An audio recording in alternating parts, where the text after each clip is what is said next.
এই স্কুল, এই বয়স, এই খেলার সাথীদের ছেড়ে বাড়িতে থাকার কোনো কারণই নেই। সত্যি এক আনন্দঘন পরিবেশে পাঠদান চলছে। সৃষ্টিকর্তা বলেছেন, আমি আমার প্রতিরূপ হিসাবে পৃথিবীতে 3 শ্রেণীর মানুষকে পাঠিয়েছি। একটা হচ্ছে বাবা মা, ডাক্তার আর শিক্ষক। আমরা আজকে এক ভিন্ন ধর্মী শিক্ষা প্রতিষ্ঠান দেখেছি এবং দেখেছি এক ভিন্ন রকমের শিক্ষক ছাত্রছাত্রীর সাথে খেলার সাথী হয়ে খেলছেন নানা রকমের খেলা। দক্ষিণ কাষ্টসাগরা সরকারি প্রাথমিক বিদ্যালয়ে এক মধুময় দৃশ্যের অবতরণ হয়েছে। আমার কাছে খুব ভালো লেগেছে। আধুনিক মানের অনেক ধরনের শিক্ষা প্রতিষ্ঠান থাকলেও তার সাথে পাল্লা দিয়ে গ্রামের এই শিক্ষা প্রতিষ্ঠানটি কম যায় না। ভীষণ ভালো লেগেছে। সবাই বাড়িতে থাকতেই চাইবে না এরকম মধুময় শিক্ষা প্রতিষ্ঠান ছেড়ে।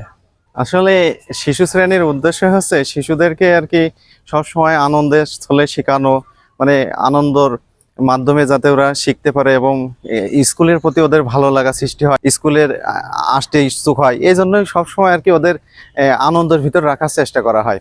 এই জন্য বিভিন্ন খেলাধুলা করানো হয়, খেলার মাধ্যমে শেখানো হয়, গোনানো হয়, খেলার মাধ্যমে বর্ণ নিয়ে বিভিন্ন খেলা করানো হয়, যাতে স্কুলের প্রতি আর কি ভয় ভীতি ছেড়ে যাতে স্কুলে আনন্দের সাথে প্রতিদিন আসতে পারে, এটাই উদ্দেশ্য আর কি।